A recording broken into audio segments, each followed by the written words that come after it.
Graça e paz, irmãos. Amém? Louvado seja Deus por mais um tempo aqui especial, onde a gente pode parar um pouco para meditar sobre aquilo que a palavra de Deus tem nos dito.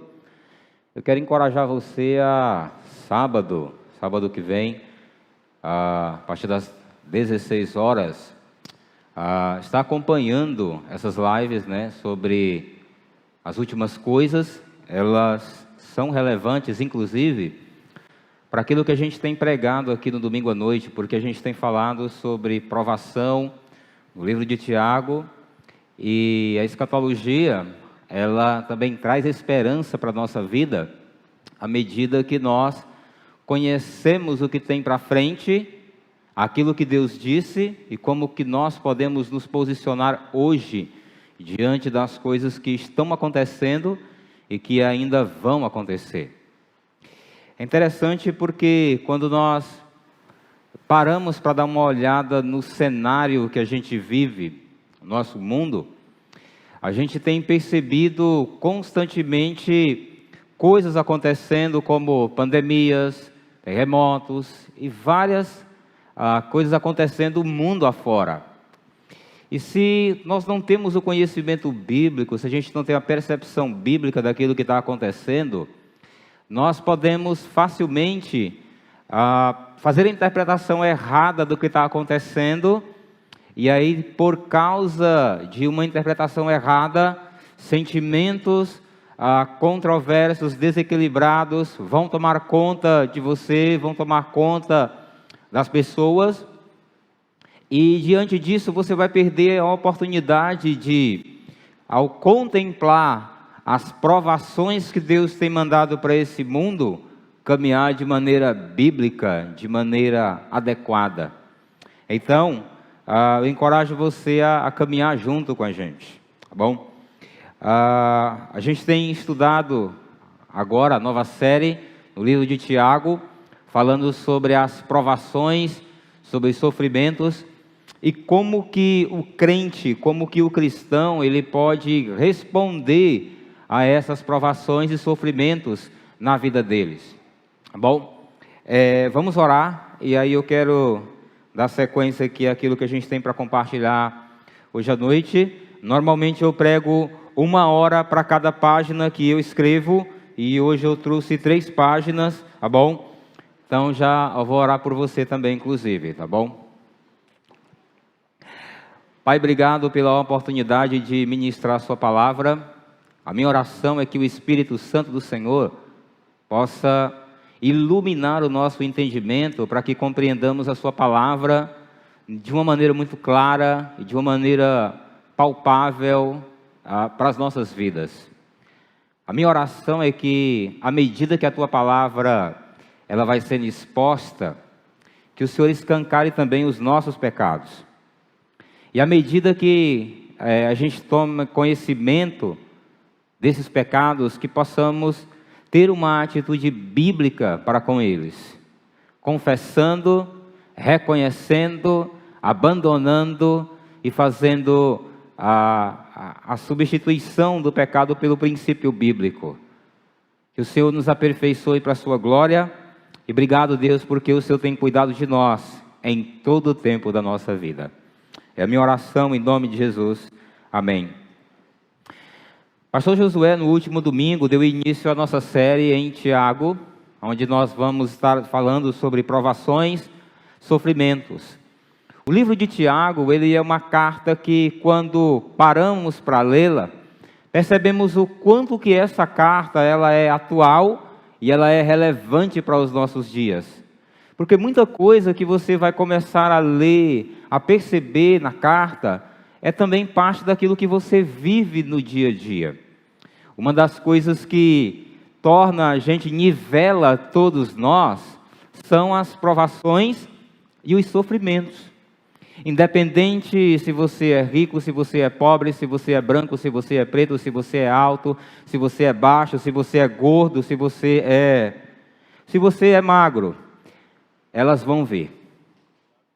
E elas vão nivelar cada um de nós, vão colocar todos nós na mesma posição, na mesma medida.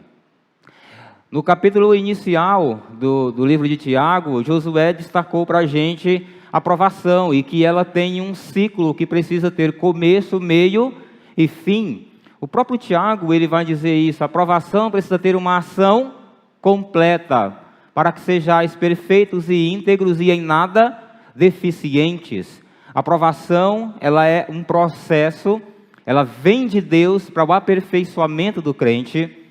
E aí, esse estado ou esse expediente que Deus, ele lança sobre os seus filhos, o objetivo último dele é o aperfeiçoamento do seu caráter.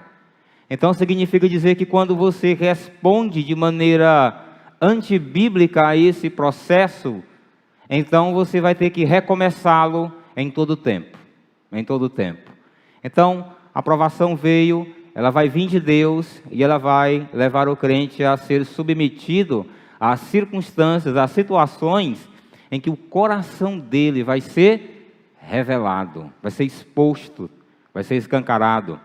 Então, diante disso, Tiago, ele vai mostrar que dentro dessa aprovação nós não estamos só, nós não fomos jogados nessa aprovação e abandonados.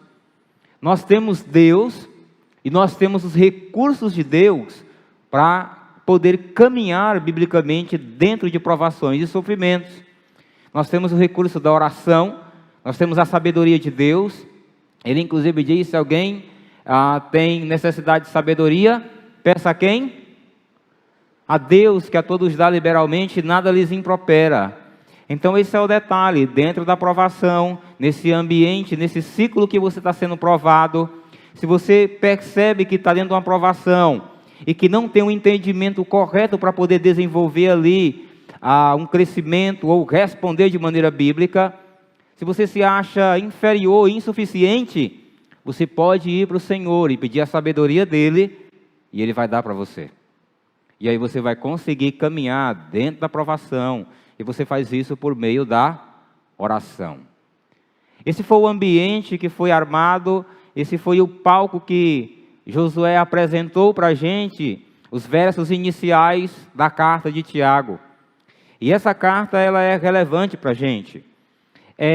Hoje eu quero compartilhar com você algo importante sobre a tentação.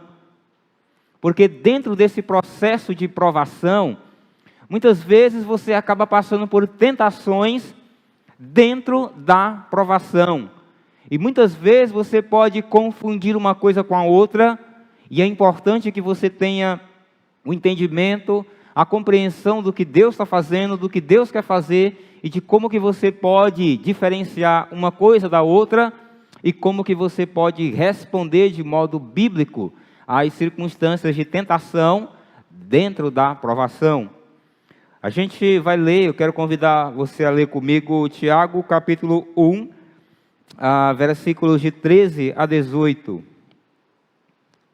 Tiago capítulo 1, 13 a 18. Ele vai dizer assim: ninguém ao ser tentado diga, sou tentado por Deus, porque Deus não pode ser tentado pelo mal, e Ele mesmo a ninguém tenta. Ao contrário, cada um é tentado pela sua própria cobiça, quando esta o atrai e seduz, então a cobiça, depois de haver concebido, dá à luz o pecado, e o pecado, uma vez consumado, gera a morte. Não vos enganeis, meus amados irmãos, toda boa dádiva e todo dom perfeito são lá do alto, descendo do Pai das luzes, em quem não pode existir variação ou sombra de mudança, pois segundo o seu querer, Ele nos gerou pela palavra da verdade, para que fôssemos como que primícias das suas criaturas. Tiago, ele vai agora, dentro do desdobramento desse tema de provação e sofrimento, ele vai tocar agora num ponto que é extremamente importante quando nós temos que lidar com uma provação na nossa vida. É a questão da tentação. É muito comum, às vezes, a pessoa dentro de um estado de provação, quando ela é reprovada naquela situação, ela cai em pecado no meio da provação, ela simplesmente fica achando que era propósito de Deus que ela caísse, era propósito de Deus que aquela pessoa não conseguisse vencer? Por que Deus me deu uma prova tão pesada se Ele sabe que eu não posso suportar? Às vezes algumas pessoas são levadas a pensar assim. Muitas vezes pela imaturidade, muitas vezes por não compreender o plano, o propósito de Deus e a própria questão da provação. Então a primeira coisa que a gente precisa entender é que a tentação, ela é resultado de desejos sedutores e letais. Os versículos de 13 a 15, eles vão trazer lições importantes para a gente compreender sobre esse tema. Eu quero diferenciar para você provação e tentação. Na língua grega, a palavra é a mesma, peirasmos. É a mesma palavra. O que vai mudar é exatamente o contexto em que a situação acontece e como o crente vai responder àquela provação e àquele sofrimento. Então, é muito importante você compreender isso.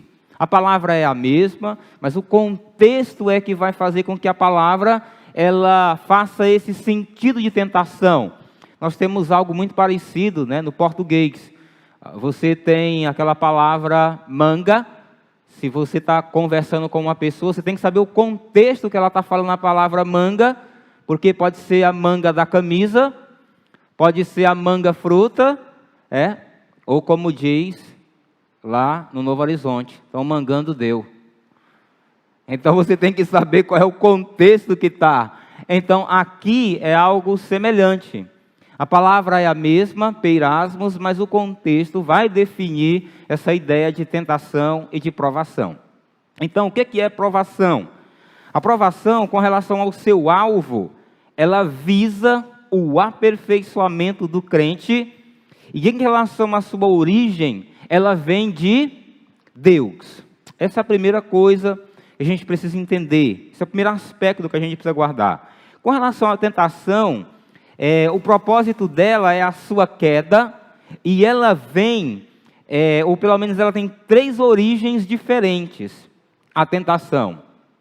Ela vai ter a origem no seu próprio coração. Ela vai ter origem no seu próprio coração. Ela vem da nossa carne, como está em Tiago, esse texto que nós acabamos de ler. Ela também vai vir do diabo. Mateus capítulo 4, versículos de 1 a 11. Nós somos conhecedores que ali Satanás estava tentando Jesus. Ele é o tentador. Ele é o diabo. E a outra questão é que ela vem do mundo. 1 João 2, de 15 a 17... ele vai falar daquela questão de que não ameis o mundo nem as coisas que no mundo há. Se alguém amar o mundo, o amor do Pai não está nele. E aí ele vai falar da cobiça, vai falar do mundo, de tudo que nele há. Então as 3 fontes ou as 3 origens da tentação são essas 3. A nossa própria carne, nosso próprio desejo, o mundo e o diabo. Então, essa é uma primeira questão importante para a gente entender. A tentação, aqui como o Tiago vai colocar, ela está vindo como do nosso próprio desejo. Tiago vai trabalhar aqui na carta dele, essa abordagem, essa pegada de que a cobiça, ela vai ser o carro-chefe da tentação do homem. Isso é significativo porque quando Tiago apresenta isso, ele está responsabilizando o homem pelo que ele faz, pelas atitudes que ele tem. Porque você já percebeu, quando você tem uma situação de tentação, hoje em dia o pessoal está botando a culpa em todo mundo, né? Já tem o demônio do cartão de crédito, o demônio da depressão, tem o demônio do empréstimo. Não tem, esse eu estou criando já, né? Não tem esse. Mas tem demônio para tudo. Ninguém tem culpa de nada. Tiago aqui, ele apresenta a questão. Olha, versículo 13, ele vai dizer: ninguém ao ser tentado diga sou tentado por Deus, porque Deus não pode ser tentado pelo mal. E ele mesmo a ninguém tenta. Ele isenta totalmente Deus aqui de qualquer culpa relacionada à tentação e queda do homem. Então, esse é um detalhe interessante, porque essa questão da culpa que às vezes a pessoa leva para Deus, leva para o outro, ela não é algo novo.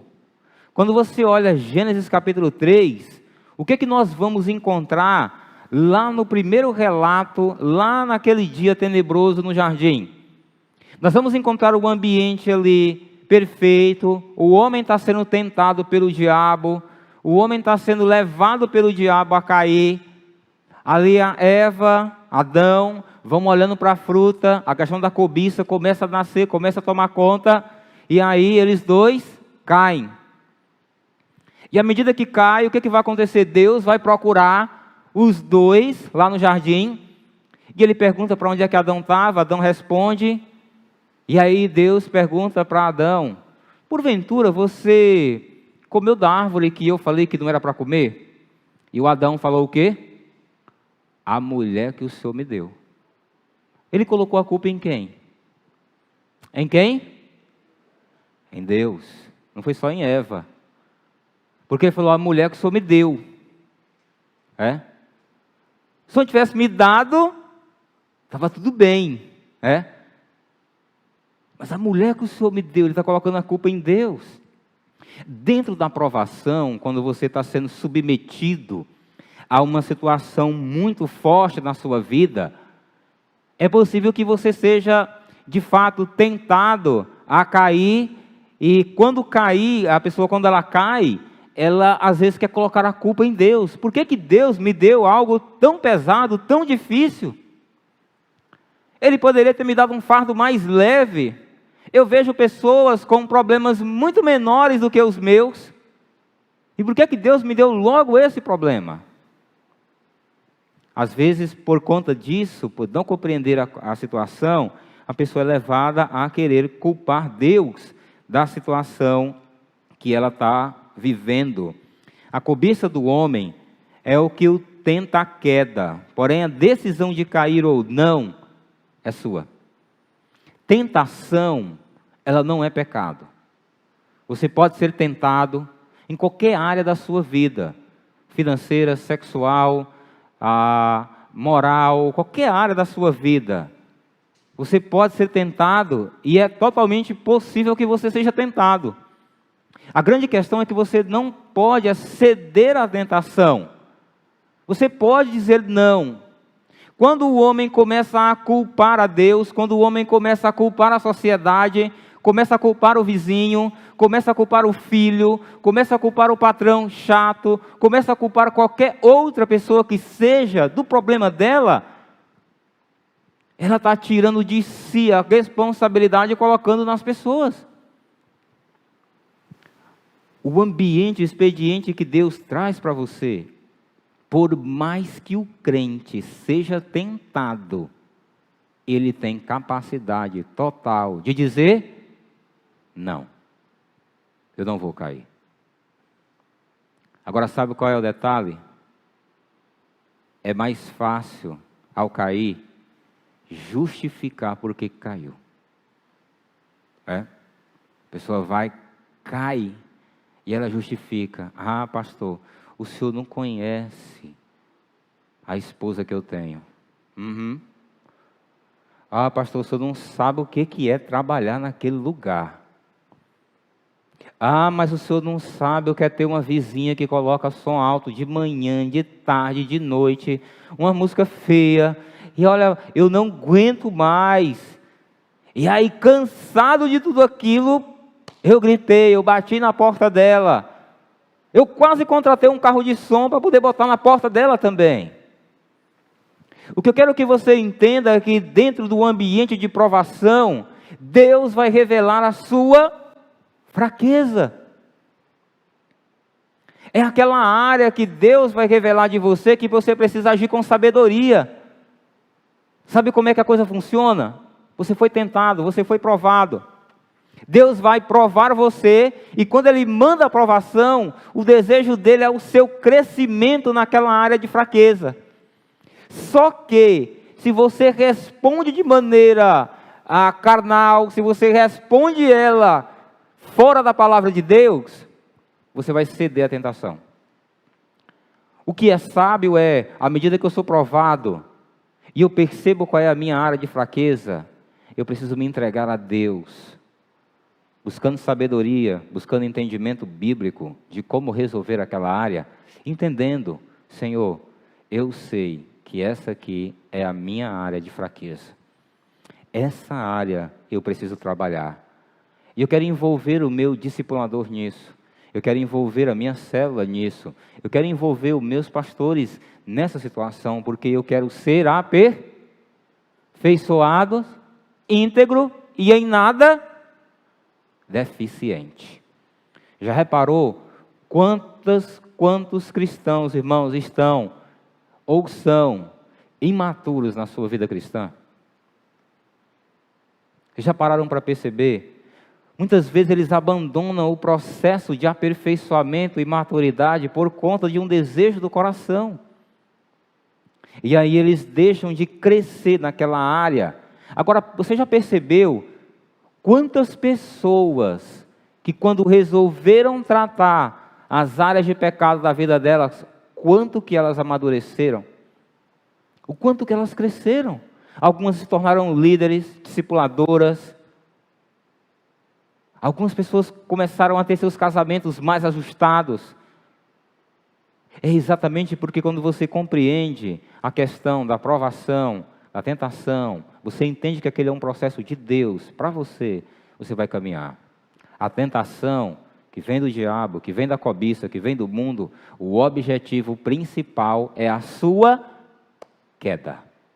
É a sua queda. O diabo não tem interesse nenhum em ver o crente crescendo.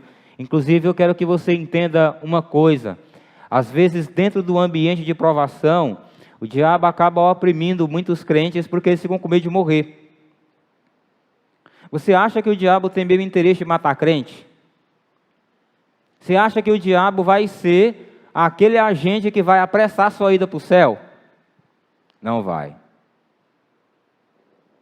O negócio dele, sabe o que é? É oprimir no medo, é oprimir com depressão, é oprimir com síndrome do pânico, é oprimir com aquela insegurança e muita coisa. Uma provação que você precisa responder de modo bíblico. Adão colocou a culpa em Deus, Eva, ela foi colocando a culpa na serpente, e aí Deus resolveu toda aquela questão.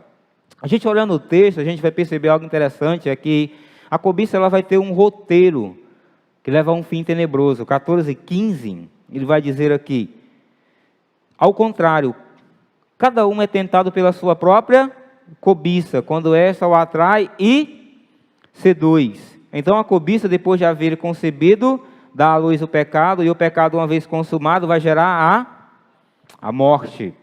Então, é interessante que o Tiago aqui, ele vai apresentar para a gente esse roteiro, como a coisa vai acontecendo. Ele vai apresentar para nós como essa questão da tentação, ela vai sendo visível aos nossos olhos dentro de um processo de provação. Às vezes, talvez essa seja a sua dificuldade. Por conta do que você está vivendo hoje, às vezes você não sabe discernir. Será que eu ainda estou na aprovação? Eu já estou caminhando para a queda. Onde é que eu estou nesse processo? Tiago aqui, ele vai apresentar para a gente. Ele vai dizer primeiro que a tentação, ela vai ter origem na nossa própria cobiça. Esse é um detalhe interessante, porque quando ele vai falar da cobiça da gente, que a tentação tem origem na nossa cobiça, ele usa duas palavras na língua grega que é bem interessante, que é traduzida aqui para a gente, atração e sedução. E aí, atrair traz a ideia de uma coisa que foi arrastada pela força. E a questão da sedução é algo que foi atraído por isca. Agora perceba o detalhe, se o problema é um problema de cobiça, as partes do nosso corpo que vão ser mais estimuladas, quais são? Os nossos olhos, não é verdade? Porque a cobiça, ela, se você olhar lá no jardim, você vai perceber o quanto que o olhar, quando foi despertado, gerou todo aquele interesse por trás da situação. Então, o Tiago ele vai desenvolver aqui para a gente essa questão da cobiça. E ele vai mostrar essas duas palavrinhas, atrair ou arrastar. Mas é exatamente isso que acontece. Quando você olha para esse expediente, seja do seu próprio coração, ou do mundo, ou do diabo, você vai perceber uma coisa. Quando é o diabo que tenta o crente, o que o diabo e o mundo quer quando ele tenta o crente? Primeiro a queda. Agora, antes disso, o que ele quer fazer? Despertar a cobiça no coração. À medida que ele consegue fazer isso, aí a coisa é com você. Muitas vezes o diabo nem está no processo. Às vezes é você mesmo. O pessoal tem a mania de estar culpando o diabo por tudo. Saiba de uma coisa, o diabo não é onipresente. Ele não está em todos os lugares ao mesmo tempo. Então, já está diminuindo o número de culpados, né? Agora complicou, né? Eu só botava a culpa nele. Agora eu sei que ele não está em todo lugar, a coisa está ficando complicada agora. Então, quando tem essa questão da cobiça, que ela vem para o coração, muitas vezes ela parte de você mesmo. Você está lá sentado na frente do seu computador à noite, e aí você toma a decisão de acessar aquele site, você toma a decisão de começar uma conversa um pouco mais acalorada com uma pessoa do sexo oposto, você toma decisões de olhar para uma pessoa que está na rua passando. Quando a gente fala da tentação, talvez a nossa cabeça ligue rapidamente apenas a uma questão sexual. Mas não é. Isso é parte da coisa. Tiago, ele apresenta um teste para a gente, que é o da riqueza e da pobreza. Você lembra lá atrás, os versículos de 9 a 11, quando ele vai falar, o irmão de condição humilde glorie-se na sua dignidade, e o rico na sua insignificância. Porque ele passará como a flor da erva, porque o sol se levanta com seu ardente calor, e a erva seca, e desaparece a formosura do seu aspecto, assim também se murchará o rico em seus caminhos. Dentro desse processo de riqueza e pobreza também nós conseguimos ver a questão da sedução, da tentação, da queda de um cristão. Eu acredito que essa é uma das áreas que mais prova o coração do homem. Riqueza e pobreza.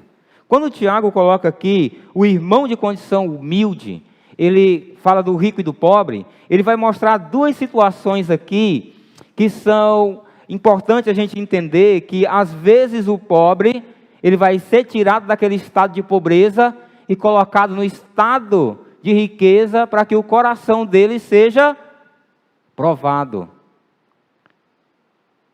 Foi impressão minha ou você acabou de orar pedindo a Deus essa aprovação? Oh Deus, me dê essa aprovação de riqueza. Não estou mais aguentando a de pobreza. Se eu aguento, se eu mandar, eu vou ser fiel, eu nem vou dar dízimo, eu vou dar trízimo. Se eu me der, o senhor vai ver o quanto que eu vou mandar para missões. Aquele negócio daqueles 30 contos, eu vou mandar, Jesus, é 3.000. O senhor que sabe, me experimente para o senhor ver. Eu espero que você não peça, né? Porque quando ele vai falar aqui do rico e do pobre, e ele vai falar que em algum momento você pode ter essa mudança de condição, o ensino principal aqui é o contentamento. Porque a mesma luta que o pobre tem para viver uma vida contente em Deus, o rico também tem. Porque o rico, ele é descontente às vezes, que ele acha que nunca tem o suficiente. E o pobre, ele vive uma situação às vezes de escassez, e ele acredita que a solução para o problema dele é ganhar mais dinheiro. Mais dinheiro. E aquilo é uma tentação para o coração dele. Aí ele vai começar a ser atraído e seduzido pelas propostas de ganhar mais, buscar mais, querer mais. Às vezes você quer sair daqui para ir para outro lugar, porque lá vai ganhar o quê? Mais. E aí você deixa de ser cuidado, pastoreado.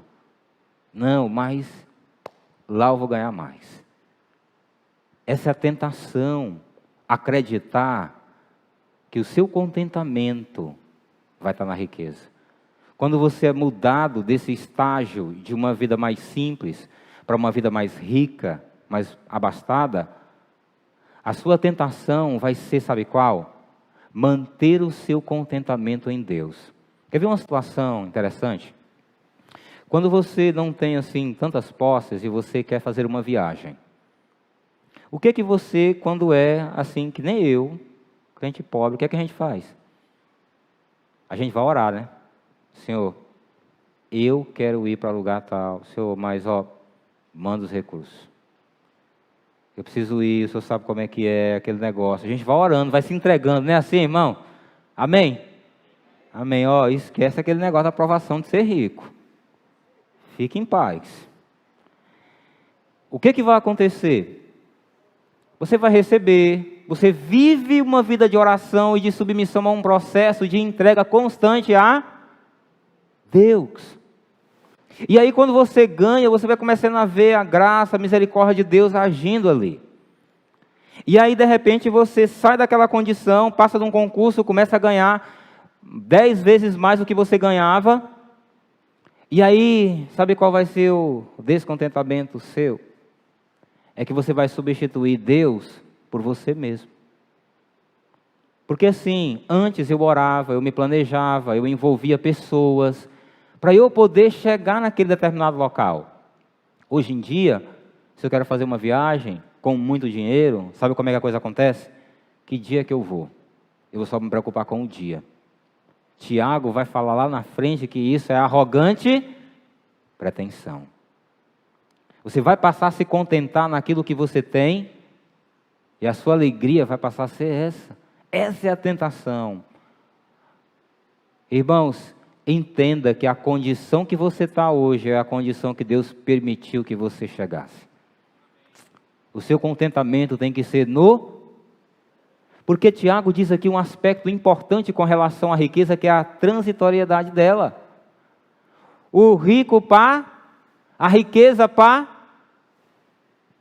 Agora é a parte que vocês dizem, Sará, vai.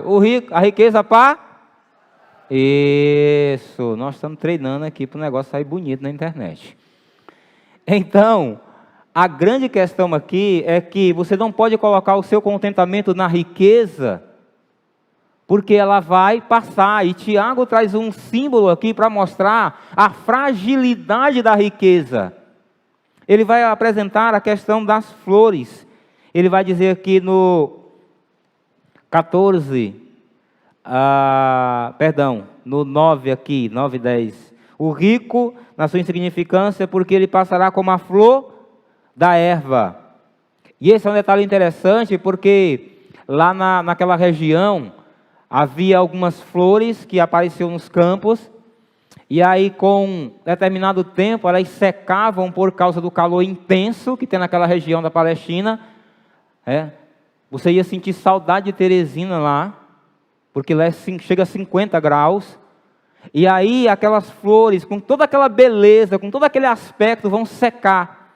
E algumas camponesas, elas passavam por ali, arrancavam aquelas folhas, e faziam aquele feixe grande, e aí levava para casa para poder jogar no fogo, para se aquecer durante o período frio. Era algo que era bonito, mas muito frágil e que vai ter um fim passageiro. Não entenda que esse texto está condenando riqueza. Não é nada disso. Não é pecado ser rico. Não é pecado. A grande questão aqui é quando você coloca o seu coração numa coisa que é transitória, passageira. Esse é o grande problema. Essa é a grande questão. O contentamento em Deus. Por não colocar o contentamento em Deus, por causa de um descontentamento, é que muitos crentes cedem à tentação e cai. Eles vão ceder. E eles vão tentar justificar o ato pecaminoso pelo contexto que eles estavam vivendo. Essa é a grande questão que a gente precisa pensar com relação ao estado, ao estágio que a gente está vivendo hoje. Seja lá em cima, qual é a sua tentação? De estar o tempo todo andando, fazendo as coisas sem envolver Deus. Você está lá embaixo? Qual é a dificuldade aqui? É de achar que para você ficar bem, você tem que ter o dinheiro. A gente cantou hoje à noite uma música aqui, a minha esposa é que sabe cantar, eu tenho até medo. Mas a gente cantou aquela, confiarei em ti. Eu não tenho que andar ansioso. A gente não vai andar ansioso se o contentamento nosso for quem? Salmo 34, 7, ele vai dizer, agrada-te, 37, 4, agrada-te e ele satisfará os desejos do seu. O que esse texto está mostrando é exatamente isso. Que quando Deus é o seu contentamento, você vai procurar viver uma vida com Ele, focada nele e para Ele. Aí sim, Ele vai agir na sua vida, vai cuidar de você, vai agir, vai caminhar junto com você. Então, é muito importante você entender. O texto diz que vai atrair, vai seduzir. E aí depois que a sedução é despertada por aquela ideia de um mundo diferente, de um mundo totalmente bacana, que a solução das minhas contas é muito dinheiro, pagar as contas, olha, se eu tiver mais dinheiro eu vou pagar tudo. Essa sedução vai entrando no seu coração, e aí o que acontece? Você tem os seus desejos despertados. O texto fala da concepção, a cobiça depois de haver concebido. Quando você é tentado, você é despertado por uma coisa que você viu. Você está sendo tentado, porque você foi despertado lá e o coração começou a ferver aqui. Agora, quando é que a coisa acontece? Quando é que a pessoa começa a conceber o pecado no coração? É quando ela diz sim para a cobiça. Rapaz, é verdade. Eu acho que eu mereço um presente assim. Eu mereço ter um carro. Outro pode dizer, eu mereço ser feliz. Eu mereço ter um bom emprego. E aí quando você vai dizendo sim, você vai trazendo para o seu coração um pecado que vai ficando incubado, você peca. E aí, é interessante que o texto aqui, ele vai apresentando para a gente meio que uma mulher que ficou grávida e que teve um filho. E aí, a ideia aqui é muito simples. Você foi seduzido, foi atraído, depois houve a concepção, você disse sim para o pecado, você se entregou ao pecado, você pecou. E aí o que acontece agora? Você vai chegar ao momento de dar a luz ao pecado. E essa ideia é a manifestação da prática pecaminosa. E é interessante que esse filho que nasceu, que se chama pecado, ele é a cara do pai e a cara da mãe. Pode fazer o DNA. Vai dar certinho.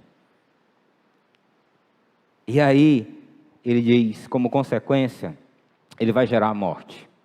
E a morte aqui é de fato, às vezes até acontece de fato uma morte física. Você lembra o que a palavra de Deus ela diz acerca de filhos desobedientes? Filho, honra teu pai e a tua mãe, que é o primeiro mandamento com promessa, para que te vá bem e seja de longa vida sobre a terra. A mãe vai lá e dá o conselho. Filho, não anda de moto sem capacete. Orienta, explica. Ele vai se sentindo tentado, ele vai fazer. E aí acaba sendo, como consequência, a própria morte. A desobediência. Mas também é a ideia da própria vida espiritual da pessoa, que à medida que o crente peca, ele vai enfraquecendo a sua vida espiritual. Ele vai entrando num estágio de uma vida espiritual fria, de uma vida espiritual seca, de uma vida espiritual que não corresponde à ideia de uma vida abundante diante do Senhor, por causa da questão do pecado. Então, essa é a consequência da tentação. Você está conseguindo compreender esse processo de maneira clara na sua cabeça, no seu coração? Deus vai mandar a aprovação. Seus sentimentos vão ser atiçados. Sentimentos, sensações, desejos, pensamentos vão entrar em competição com os princípios bíblicos que você tem. E naquele momento, você pode dizer não à tentação. Você pode dizer não. Ou você pode escolher a pior parte. Dizer sim e passar por todo esse processo de sofrimento e dor. E o que é pior, volta lá para o início de tudo. Novamente. Às vezes a gente, quando vai fazer aconselhamentos ou discipulados, a gente encontra às vezes as pessoas dizendo, mas meu Deus do céu, eu vivo passando por isso o tempo todo, pastor, o tempo todo. Esse negócio parece que não acaba. Se você vive o tempo todo lidando com o mesmo problema, é sinal que você nunca amadureceu naquela área da sua vida. E que porque você ainda é criança naquela área da sua vida, você vai ser provado, vai ser disciplinado, até o dia que você vai ser perfeito, maduro, íntegro, completo. Quando aquela área da sua vida for restaurada, e você conseguir passar por aquele processo, você vai ganhar maturidade naquela área, você completou o processo. E agora Deus vai provar você em outra área da sua vida, até que você vá vivendo uma vida de maturidade. Amém, irmãos? Algumas implicações. Não devemos culpar a Deus por ceder às tentações. Não devemos culpar as pessoas ou as circunstâncias por cedermos às tentações. Ceder à tentação é uma atitude individual, é nosso. Encare as tentações biblicamente para não ceder a elas. Então, nesse ambiente de tentação, uma aplicação para você é que você precisa ter uma fé perseverante que vai se manifestar em pelo menos dois aspectos. A questão das promessas da palavra de Deus, como também da oração. Tiago diz que nós temos que ser perseverantes na provação para não cair em tentação. E eu falei para você várias vezes na mensagem que a tentação, ceder à tentação é uma atitude nossa. A palavra de Deus diz o que naquele texto de 1 Coríntios capítulo 10, versículo 13? Não nos sobreveio provação que não fosse humana. Mas Deus e Ele não permitirá que sejamos tentados ou provados além daquilo que podemos suportar. Pelo contrário, juntamente com a tentação, com a provação, Ele dará o quê? O escape. Então é nisso que você tem que se apegar, na promessa da palavra de Deus. Você não vai ficar sozinho na provação. Você tem o recurso da oração. Em Mateus capítulo 6, versículo 13, Jesus nos ensinando a orar, Ele disse, e não nos deixeis cair aonde? Mas livra-nos. Na língua grega a ideia é literalmente tirado da boca do leão. Você está numa situação que você percebe que vai cair, ora ao Senhor. Nos planos de tentações que eu faço para os meus aconselhandos, essa é uma das primeiras atitudes. Orar. E depois recitar versículos. E a terceira, saia, fuja daquele lugar. Não se entregue ao pecado. Você tem como dizer não. O crente só peca porque quer pecar, porque quer satisfação, porque o contentamento muitas vezes dele é se entregar a um processo pecaminoso porque gosta de sentir as sensações, os prazeres. Você não pode se entregar. Coragem, você tem o Espírito, você tem a palavra, você tem o Senhor que pode caminhar com você no vale da sombra, da morte, da tentação, da dificuldade. Amém, irmão? Não se entregue, relute, não se entregue, não se entregue. O Senhor é com você, irmão. O Senhor é com você. Finalmente, a verdade de Deus torna seus filhos excelentes na provação. De 16 a 18 ele vai dizer: não vos enganeis, meus amados irmãos. Aqui ele faz uma advertência. Ele quer que os irmãos tenham certeza de que de Deus só vem o bem. Você não pode caminhar dentro do processo de provação, de tentação na sua vida com essa dúvida. A tentação vem de Deus. De onde é que ela vem? Ela não vem de Deus. Ela vem ou de você, ela pode vir do mundo, ela pode vir do diabo, mas entenda bem, a última palavra ali vai ser sua. Seja da onde for, você tem como ser responsabilizado por aquela situação. Ele diz: não vos enganeis, meus amados irmãos. Tiago agora vai passar a apresentar a origem de quem é Deus. Se lá atrás ele foi mostrando exatamente como era o coração do homem dentro do processo de tentação, de provação, agora Tiago vai apresentar a essência do que Deus é. Quem é esse Senhor que cuida de você, que anda com você na provação, no sofrimento e que impede que você caia no pecado. Ele vai dizer no versículo 17: toda boa dádiva e todo dom perfeito são lá do alto, descendo do Pai das luzes, em quem não pode existir variação ou sombra de mudança. Quando ele fala aqui do Pai das luzes, a ideia que Tiago tem na cabeça dele é o firmamento, eram as coisas que foram criadas.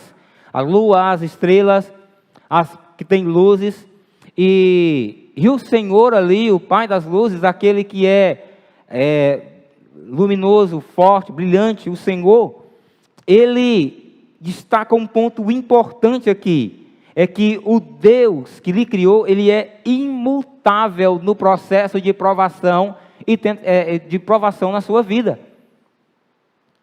O Deus que está hoje provando você numa situação, ele não vai acordar amanhã, acordar Deus não dorme, né? Ele não vai chegar no outro dia e dizer assim, eu vou tentar ele hoje. Não, Deus não vai mudar. Ele é imutável. Ele não vai mudar. Ele vai permanecer o mesmo, inclusive no processo que você está vivendo hoje. Na provação, no sofrimento, na luta, Deus não muda. Deus não muda. Ele continua o mesmo naquilo que você tem vivido. Tiago mostra que todo bem vem de Deus para seu povo, para seus filhos. Na provação, por mais que ela seja dura e difícil para você, sabe o que é que Deus quer? O seu bem. Sabe o que é que Deus quer? É que você vença aquele pecado, aquela área de fraqueza que a provação mostrou que você tem. O desejo de Deus não é que você viva acorrentado anos e anos lidando com pornografia, anos e anos lidando com amando o dinheiro acima de todas as coisas, anos e anos vivendo com o coração cheio de justiça própria. O desejo de Deus é que você cresça, que você amadureça, que você se torne alguém perfeito, completo, íntegro e em nada deficiente. Esse é o desejo do Senhor para você. Em qual estágio de vida em qual estágio você está na provação que você está vivendo? Você já cedeu à provação? Você já cedeu à tentação? Você se encontra hoje caído? Você precisa entender que esse Deus não muda, é que o desejo dele continua ainda, apesar da sua queda, o desejo de restaurar você, de aperfeiçoar você, de torná-lo a imagem do Filho dele. Esse é um aspecto marcante e importante quando a gente caminha dentro desse vale de provações, de tentações, de sofrimentos em nossa vida. Ele não muda também. Lembra o que o pastor Josué falou aqui? Quando a gente pede sabedoria para Deus, Ele não nos impropera. Ele não vai ficar lançando no seu rosto os erros do passado. Você pede sabedoria, Ele dá. Porque o que Ele quer? Seu crescimento, sua mudança, sua transformação de vida. Quando você muda, é tão importante, irmãos, esse aspecto de quando você começa a caminhar biblicamente na provação, que o seu comportamento, as suas atitudes dentro da provação, elas vão promover esperança para as pessoas que não conhecem a Cristo e que convivem com você. Porque pessoas no seu trabalho, na sua família, que não conhecem a Cristo Jesus, vê você enfrentando um problema difícil, complexo, complicado, seja de doença, seja um problema de perda de todas as finanças, você está começando do zero, e você começa com aquela alegria no coração, porque você entendeu que Deus está no controle daquele processo, e que o objetivo final, o objetivo que Deus tem para você é que você cresça ali. Ontem o pastor Dário estava pregando lá em Cocal, e ele dizendo da alegria. Se o Judas não tivesse máscara, eu ia pedir ele para fazer a mesma cara que o pastor Dário fez ontem. Quando você está passando por uma provação difícil, você tem que fazer aquela cara de quem está indo para o céu. O pessoal não vai entender nada. Como assim? Você está alegre? Que cara é essa? A de quem vai para o céu. Você está focando no que é do Senhor. Por que a gente se alegra na provação? Porque quando eu entendo que o que está acontecendo comigo, apesar de me provocar dor, Deus não perdeu o controle. E Ele vai usar aquela situação para aperfeiçoar o meu caráter, meu coração, me tornar a semelhança do Filho dEle, porque Ele quer que eu viva com Ele eternamente no céu. É isso que Deus quer para você, é isso que Deus quer para mim, é isso que Deus quer para todos nós. Todos nós temos áreas na nossa vida que precisamos crescer. Todos nós. Por mais conhecedores ou menos conhecedores que sejamos da palavra, ainda não somos completamente perfeitos. E só seremos no céu. É o nosso lugar. Ele finaliza dizendo que nós somos regenerados pela palavra da verdade, no versículo 17, 18. Pois segundo o seu querer, Ele nos gerou pela palavra da verdade, para que fôssemos como que premissa das suas criaturas. De tudo que esse Deus criou, que é imutável, o céu, a lua, as estrelas, que Ele criou, Ele é diferente de tudo aquilo que Ele criou. Ele é o ser imutável, completo e soberano em si. Mas o detalhe é que esse Deus que criou o céu, a lua, as estrelas e tudo que neles há, tudo que há na terra, Ele criou também você. Ele nos criou. E Ele mostra que nós somos primícias das suas criaturas. Ele mostra que nós somos colocados em posição de destaque em relação a tudo que Ele criou. Sabe por quê? Não é porque você é o centro do coração de Deus, porque nós somos o centro do coração de Deus. É porque de tudo que Ele criou, de toda e qualquer criatura feita nesse mundo, nós somos os únicos na face da terra que Deus pode se relacionar. Porque Ele se relaciona com a gente na nossa alma. Cachorro, gato, animais, não tem alma. Não tem como Ele se relacionar com Deus. Árvores e outras coisas, não tem como se relacionar com Deus. São objetos da sua criação. Agora, eu e você, nós temos alma. Nós temos espírito. A mesma coisa. E Deus fala onde? Do nosso coração. Lembra do que está em João 4, 20? Ele vai dizer que os verdadeiros adoradores, João 4, 24, adorarão o Pai em verdade, porque são estes que o Pai busca, porque Deus se relaciona com a gente. Na sua provação, no ambiente que você está vivendo, se você está sendo tentado em alguma área da sua vida, lembre-se que Deus o criou para ter relacionamento com Ele. e não para que você se entregue ao pecado, não para que você ceda às provações, porque Deus ama você. Eu quero concluir destacando que provações são testes de fé para o seu amadurecimento em Cristo.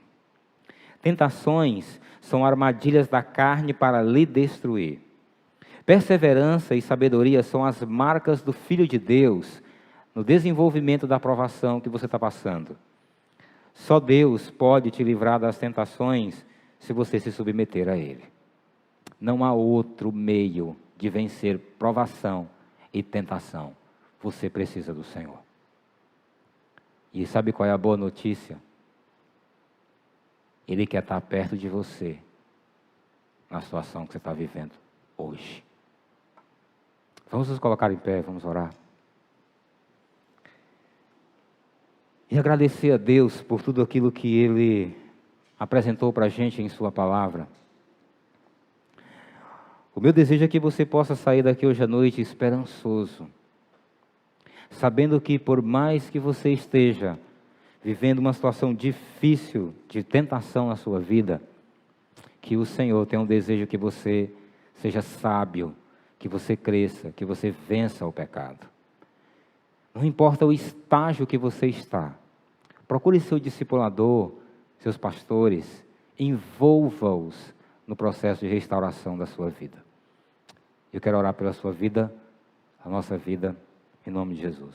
Pai bendito, nós te louvamos, porque a tua palavra é a esperança para a nossa vida, Pai.